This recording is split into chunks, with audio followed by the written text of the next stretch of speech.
Now, the origin of plum pudding, as is its association with Christmas, is a little murky, and that's because a lot of what we know about the traditions of Christmas around the Middle Ages and the Renaissance actually come from the Victorians, who were famous for just making stuff up.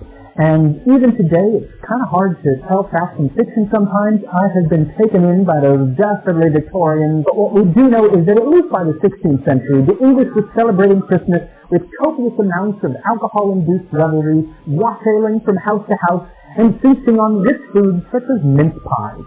This is when mincemeat was actually still meat. Might make for a very good episode, actually. They also ate something called plum porridge, a proto-plum pudding, if you will.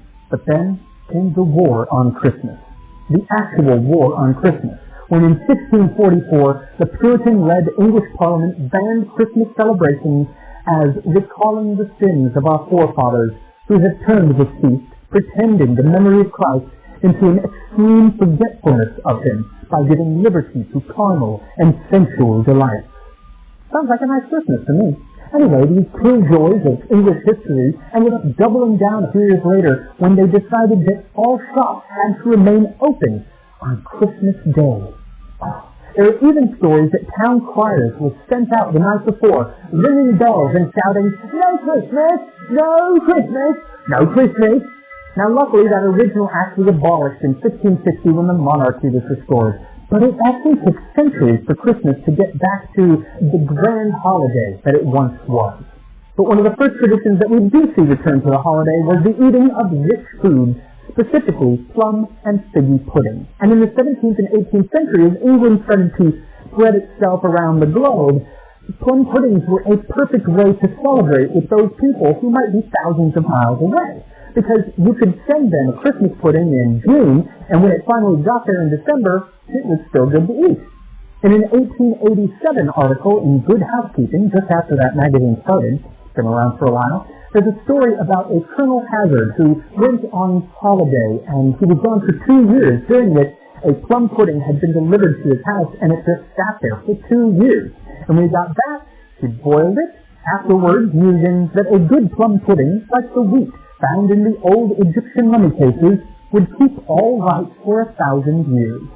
Now, as plum puddings followed soldiers across the sea and around the globe, the pudding came to symbolize the British Empire itself, specifically in political cartoons of the day. One famous cartoon called The Plum Pudding in Danger shows William Pitt and Napoleon Bonaparte carving up a plum pudding globe, Britain getting a noticeably larger slice.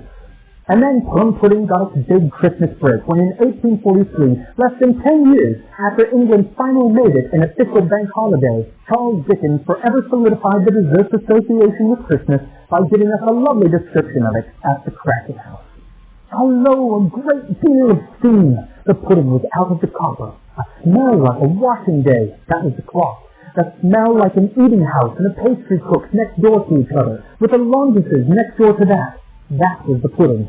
In half a minute, Mrs. Crackit entered, flushed but smiling proudly, with the pudding, like a speckled cannonball, so hard and firm, blazing in half a quartern of ignited brandy, and bedight with Christmas holly stuck into the top.